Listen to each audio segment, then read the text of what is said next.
सभी को नववर्ष की बहुत बहुत शुभकामनाएं। नया साल आपके लिए मंगलमय हो। मेरी बेटी ये वीडियो बना रही है और उसने मुझसे पूछा कि अ, नए साल में क्या थॉट होना चाहिए और ये जो भस्म लगाते हैं उसका क्या मतलब है। तो अब इन सब चीज़ों का क्या सब अलग अलग इंटरप्रिटेशन है, अलग अलग मतलब है, लेकिन जो चीज़ बेटा मुझे समझ में आई है वो मैं आपके साथ शेयर करूंगा और जो मेरे फ्रेंड्स हैं उनके साथ भी। कि जो भस्म होती है ना वो दैट इज सिंबॉलिक। सिंबॉलिक मतलब ये हो गया कि जो यूनिवर्स है उसमें इन यूनिवर्स में आपकी एक्सिस्टेंस उस भस्म के बराबर ही है। जो ब्रह्मांड है ना इतना विशाल है, इतना बड़ा है कि उसमें हम हमारी एक्सिस्टेंस जो है भस्म के बराबर ही है। We stand nowhere in the entire universe. First of all first thought is, तो भस्म लगाने का मतलब ये है कि हम अपने को ये सोचना चाहिए कि हम नश्वर हैं, राइट। तो जो जो भी हम करें वो बहुत सोच के करें, उसके पीछे थॉटफुलनेस होना चाहिए। और ये जो हमारी दुनिया है जिसको हम मुझे समझ में आया वो 5 तत्वों से बनी है। दैट इज पृथ्वी, आकाश, अग्नि, जल और वायु। इन 5 तत्वों के अलावा कुछ भी नहीं है।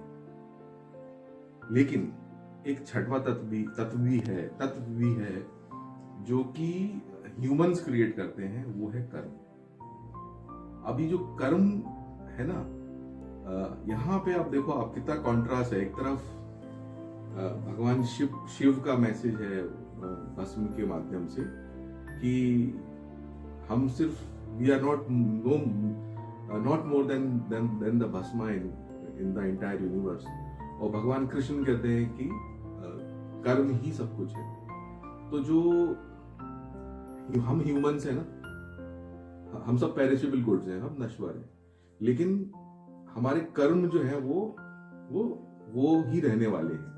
लोगों को हमारे कर्म ही याद रहने वाले हैं। हम जो अच्छे काम करते हैं, बुरे काम करते हैं। अब इसको हम अगर मटीरियलिज्म से कोरिलेट करें तो people will only remember your material things.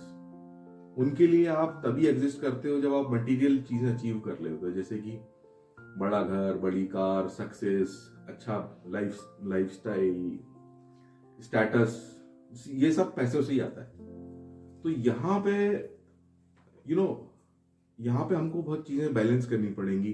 We need to understand कि क्योंकि हम कुछ भी नहीं है, लेकिन जब हम हमारे पास कुछ मटेरियल आता है तो हमसे वो लोग, जैसे जहाँ शहद होता है, शक्कर होती है ना, तो वो लोग चिपकने लगते हैं। So is the case with materialism also. जब ज्यादा सक्सेसफुल होते हैं, जब ज्यादा सक्सेस आती है हमारे पास, लोगों को कार, घर, डेजिग्नेशन, ये सब दिखता है ना, तो लोग जो मटीरियलिस्टिक लोग हैं वो दे गेट अट्रैक्टेड। तो हमको फिल्टर आउट करना पड़ेगा और हमको ये चीज मानना पड़ेगी कि ये कुछ भी नहीं है, दिस इज ऑल इमटेरियल।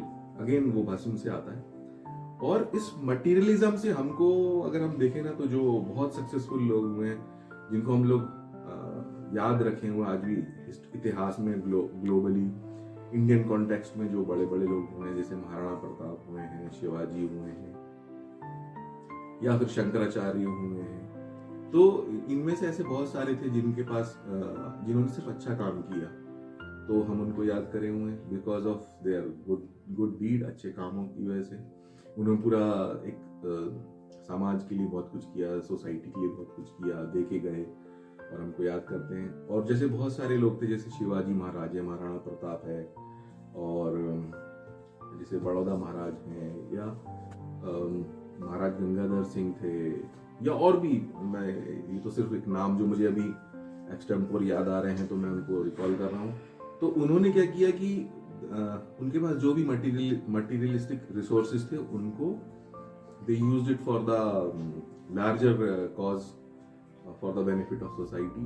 तो हमको ये चीज ध्यान रखनी है, टू सम अप, हम सब पेरिशेबल गुड्स हैं और वी स्टैंड नोवेयर, हमारे हाथ में सिर्फ कर्म है, तो हमको सिर्फ सब चीजें छोड़ के कर्म पे ध्यान रखना है। और हमारे जो अचीवमेंट्स हो जाते हैं जब बड़े, इफ इट ऑल, जो सक्सेस आती है in terms of money, property, gold, silver या नेम फेम जो भी है, वो हमको वी शुड नॉट गेट एक इल्यूजन में नहीं खो जाए। हमको ध्यान रखना है वो भस्म से। हमको सिर्फ लोग कर्मों से याद रखने वाले हैं, तो अच्छे कर्म करें। बुरे कर्मों से भी लोग याद रखते हैं, तो चॉइस इज योर्स, बुरी चीज़ों से याद रखे जाएं या अच्छी चीज़ों से याद रखे जाएं। तो I would want to be remembered as a good human being. So is the case with you, Niharika. हम लोग घर में परी बोलते हैं, तो अच्छे काम करो, लोग अच्छी चीज के लिए याद करेंगे। एंड जब भी आप कोई मटेरियलिस्टिक चीजें अचीव करो जीवन में, तो use them as a resource for benefit of larger part of society. So I think this is the message we can learn from भस्म एंड भगवान कृष्ण और महादेव, शिव जी से, शंकर जी से, महाकाल से हम लोग सीख सकते हैं। And as a kid I think you should carry the message which I am sharing with you, and of course मेरे जो friends हैं connected with the through social media, I think ये message आप सब पे, मुझ पे, सभी पे applicable है। hope आप सबके लिए साल अच्छा होगा, बहुत सारी खुशियाँ लेके आएगा, and let's spread the word of happiness. Thank you, have a great time.